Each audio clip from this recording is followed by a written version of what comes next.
Hey guys, let's talk about drawing from an outside the waistband holster. Two things I want you to consider: selecting your holster and the placement of that holster on your belt relative to your body. Starting off, let's talk about the holster itself. I like to opt for this Kydex, which is a hard plastic material. I also like to ensure that the holster I'm selecting has a completely encapsulated and closed off trigger guard, thus not allowing anything into the trigger guard prematurely.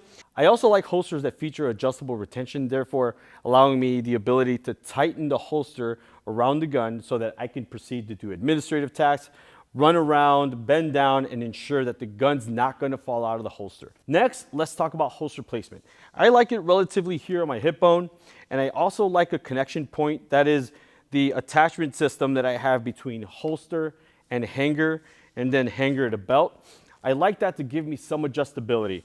I like an angle that offers me a natural kind of rise in my hand and a more consistent way of how I grip the gun out of the holster. And I achieve that all with this adjustable ball joint here that holds the gun and the holster to my hanger. Now let's talk about this. What does the actual draw look like, right? We're after efficiency and we're also after speed, right? So if I were to put this gun in my hands and just it would just spawn here in space, and I was told to reholster the gun or holster the gun, right? I would in essence pick the cleanest, straightest line from being able to see the dot to the time that the gun was reholstered and back in the holster itself, right? We don't have to be taught how to efficiently do that. But it's sometimes in the process of drawing the gun that we add a bunch of inefficiencies, such as coming too high or bowling the gun onto the target. Both of those are somewhat inefficient and start to eat into some time. We gain that time back by cutting out unnecessary movement and getting the dot in front of our eye as soon as possible. Step one is my hands moving together towards the gun as if they were handcuffed, okay? One of the biggest inefficiencies that I see with students and with people in general is that this hand is doing a good job of getting the gun out to the target, but the support hand is kind of left idling here.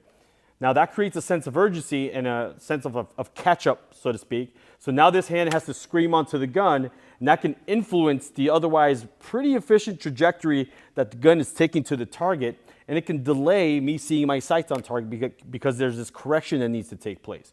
And it further delays my ability to set my grip in on the target and can lead to inconsistencies in seeing my sights on target as soon as possible. So again, my hands are going to move to the gun together as if they were handcuffed. With that being said, I want you to pay attention to where my support hand is going.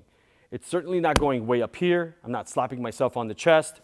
I'm not doing any of that stuff. I'm just bringing my hand close to the gun to set myself up to get that index point set on the trigger guard as early as I can. So what that looks like is like this. So it gets me to this point here. So we've talked about where the support hand goes in preparation to meet the gun. Let's talk about the firing hand a little bit.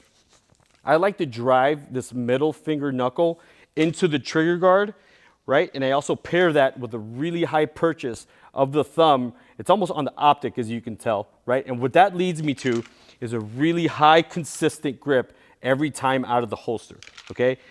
If I focus on where my thumb is, then it can lead to an inconsistent grip, right? Especially if I'm focused on the target. I could come out like this. Maybe once in a while I end up with a good one, but for the most part, it's really inconsistent and I don't like that. So I opt for middle finger and thumb as high as possible. And what that looks like is like this. Really consistent, guarantees me a good initial purchase. Once the gun is out of the holster, support hand is in position, the way that I flatten the gun and draw tension out of my shoulder is simply dropping the elbow.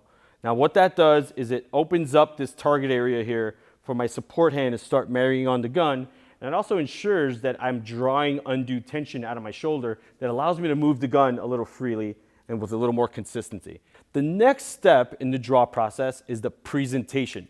Getting to where my two index points on my fingers are meeting at the trigger guard, to seeing my sights and getting my finger in the trigger guard and seeing my sights as soon as possible, all that's called a presentation, right?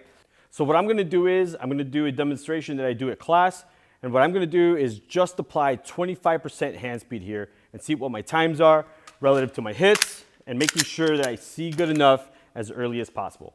Here Here we go. All right, that was a 9-8. And again, I'm not moving my hands terribly fast. I'm just trying to do all the steps correctly. And as soon as I see good enough, I send a shot. All right, let's go up to 50% hand speed. All right, that was a 9-1. Now we'll up the ante, we'll go up to 75%. All right, that's a 7-9. So before I go full Ricky Bobby here at 100, 110%, I want to caveat something. Reaction to the timer, specifically the tone and reaction time. I want you to listen to the actual tone itself. It lasts roughly 0.3 of a second. So if I'm late to the party and reacting to that tone, that's free time that I'm leaving on the table. I want a good, aggressive reaction to the timer. And the idea I want you to have here is instead of going on the P of beep, I want to attack that timer by going on the B of beep. All right, that was an A-zone hit in 5-9. Now, is that really a true measure of my consistent kind of what we call match mode performance? Potentially. But you won't know what you're capable of until you do things really, really fast. Again, you want to start off doing all the steps correctly, especially in dry fire. Break it down. Make sure that you can meet those aggressive part times. And then when you do it live, push yourselves, okay? You don't know what you don't know until you do it fast. Now, here's what I'll leave you with. I want you to practice this. I want you to get a timer, and I want you to break the draw down into those 2 steps.